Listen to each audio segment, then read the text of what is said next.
Friends, இன்றைக்கி நம்ம சேனலில் நெய் முறுக்கு பார்க்க போகிறோம். ரொம்ப ஈஸியாக சுலபமாக செய்யக்கூடிய இந்த நெய் முறுக்கு எப்படி செய்கிறதுன்னு வாங்க வீடியோக்குள்ளே போகலாம். அதுக்கு 1 கப் அளவுக்கு நான் அரிசி மாவு எடுத்திருக்கேன். இது கடையில் விற்கிற மாவு தான். 1 கப் அரிசி மாவுக்கு 1 டேபிள் ஸ்பூன் அளவுக்கு பொட்டுக்கடலை மாவு சேர்த்துக்கலாம். 1 டேபிள் ஸ்பூன் அளவுக்கு கடலை மாவு,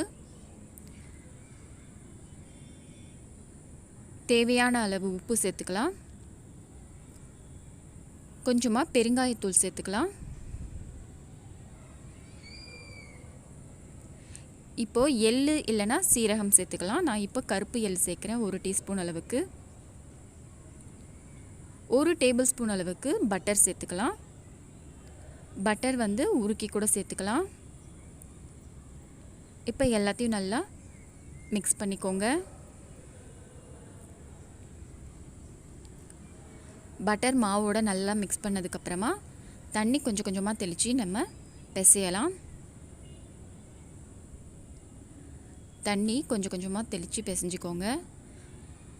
சப்பாத்தி மாவு மாதிரி நல்லா சாஃப்டாக பிசைஞ்சிக்கலாம். நீங்கள் ஃபர்ஸ்ட் டைம் ட்ரை பண்ணுறதா இருந்தால் 1 கப் அளவுக்கு ட்ரை பண்ணி பாருங்கள். கரெக்டாக இருக்கும் உங்களுக்கு மெஷர்மெண்ட்டு. இப்போ இன்னும் கொஞ்சம் உங்களுக்கு அதிகமாக வேணும் அப்படின்னா 3 கப் அரிசி மாவுக்கு 1 கப் கடலை மாவு எடுத்துக்கலாம். 1/4 கப் அளவுக்கு பொட்டுக்கடலை மாவு எடுத்துக்கலாம். முறுக்கு மாவு நல்லா பிசைஞ்சிச்சு சாஃப்டாக.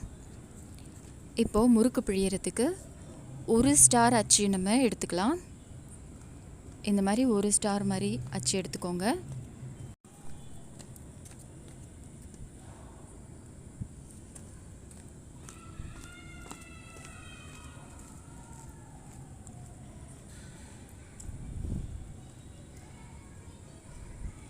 முறுக்கு அச்சில் நம்ம எண்ணெய் கூட அப்ளை பண்ணிக்கலாம்.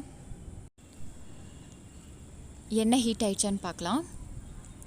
எண்ணெய் நல்லா ஹீட் ஆகிருக்கு. இப்போ லோ ஃப்ளேமில் வச்சுடுங்க. லோ ஃப்ளேமில் வச்சுட்டு இப்போ முறுக்கு சுடலாம். இந்த நெய் முறுக்கு இந்த மாதிரி தான் உதிரி உதிரியாக வரும். அதனால் பயப்பட வேண்டாம்.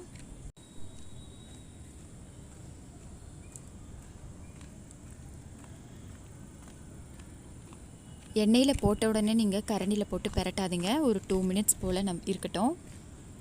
இல்லைனா எல்லாம் ஒன்றா சேர்ந்துடும். மாவெல்லாம் வேகாமல் இருக்கும். அதனால் அது வேகிறதுக்கு டைம் கொடுங்க. நல்ல சலசலப்பு அடங்கிடுச்சு. இப்போ முறுக்கு எல்லாத்தையும் எடுத்துடலாம். நல்லா கிறிஸ்பியாக இருக்குங்க. எல்லாருமே சுலபமாக செய்யக்கூடிய இந்த நெய் முறுக்கு நீங்களும் ட்ரை பண்ணி பாருங்கள். இந்த கிருஷ்ண ஜெயந்திக்கு இந்த நெய் முறுக்கு செஞ்சு வழிபாடு நடத்துங்க. இந்த வீடியோ உங்களுக்கு பிடிச்சிருக்குன்னு நினைக்கிறேன்.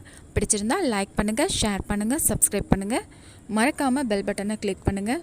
அப்போ தான் நான் அடுத்தடுத்த போடுற எல்லா வீடியோஸுமே உங்களுக்கு நோட்டிஃபிகேஷன் ஆகும். இந்த வீடியோ பார்த்த அனைவருக்கும் நன்றி.